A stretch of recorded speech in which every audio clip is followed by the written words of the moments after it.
Different hitters have different plans when they get to the plate. Some guys are see it high, let it fly, see it low, let it go. Others are thinking more middle away, and Barry Bonds had talked about just trying to catch the ball with the barrel of the bat. Now, Luis Roberts' plan at the plate is actually pretty simple.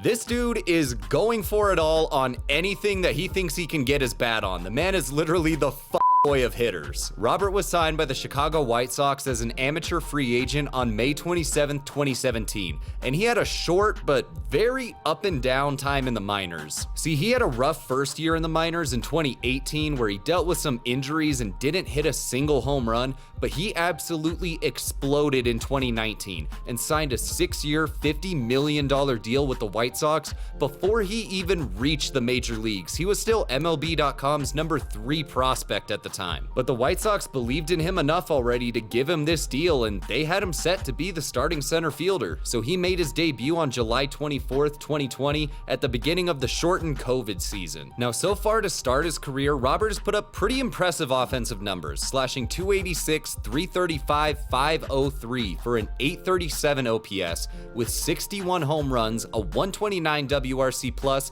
and 10.5 fWAR in 306 games. But something you might have noticed there is that for a guy with a career .286 average, his .335 on base seems a little low, doesn't it? Well, this is where we start to get into what kind of a hitter Robert actually is, and that's not the kind of dude that's gonna leave the bat on his shoulders, no. He's going up there to swing at anything that's in the same time zone as him. It doesn't matter if it's in the zone, where he swings 80.5% of the time, out of the zone 40.5% of the time, on the first pitch 47.2%.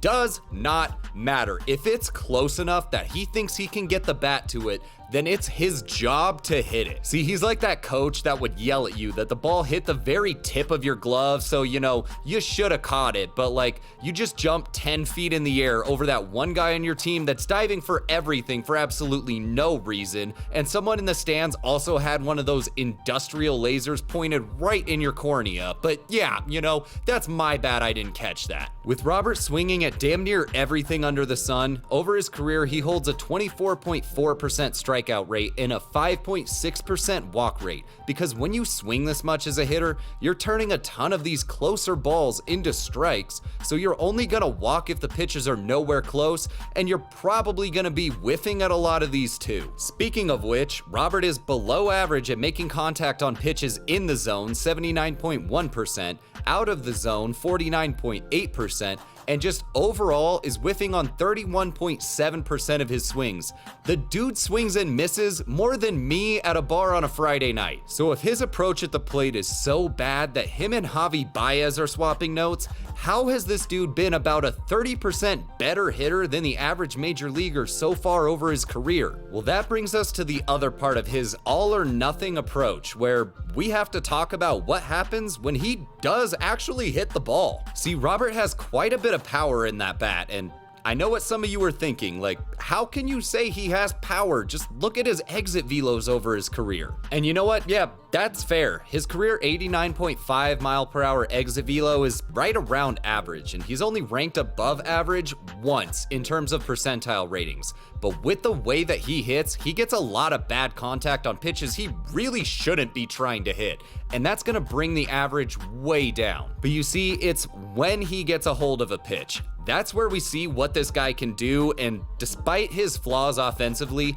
he still gets a hold of one way more often than your average hitter. First, let's talk about hard hit percentage, where over his career he's been 42.6%, which is a bit above average. He's never ranked below the 50th percentile, in fact ranking as high as the 65th percentile just last season, and I know that that's not super high, but trust me, we're just getting started. Robert does a great job of elevating the ball to maximize his power with a career launch angle of 13.4 degrees, and this is where we start to see how his power really comes through, because we see him barreling the ball a lot, 12.2% of the time over his career, which has put him in the 85th percentile or higher twice already. And then we get to his max exit velos, where he's actually having a bit of a down year, this year. It's in the 89th percentile, because his first 3 years, he was in the 98th,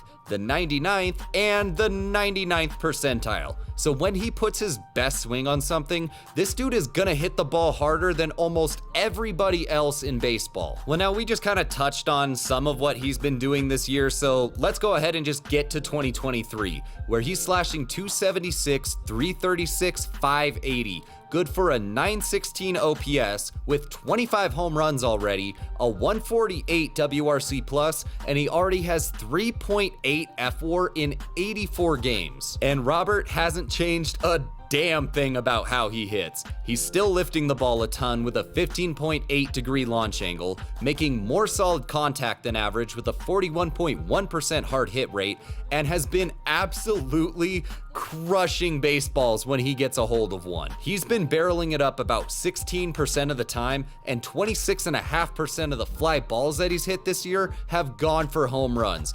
Both of these are just about, if not over double, the MLB average so far. So again, we see that when he gets a pitch he can put a good swing on, he absolutely makes the pitcher pay for it. But he doesn't give himself the best chance to get those pitches because he's still swinging at damn near everything. Like, I feel like I'm watching myself try to hit an MLB The Show right now. In the zone, out of the zone, again, it really doesn't matter. Robert is swinging 55.4% of the time this season, and all those swings are leading to a lot of swings and misses, whiffing 33% of the time. So it's not really surprising with how aggressive he is to see that his strikeout rate is at 28.3%, and he's only walked in 5.6% of his at-bats this season. And this is where I can feel like some of you are going to point out the fact that he's actually had a couple seasons where the strikeouts weren't too bad, below average in fact, and that is true. In 2021 and 2022, Robert was above average in terms of strikeout rate,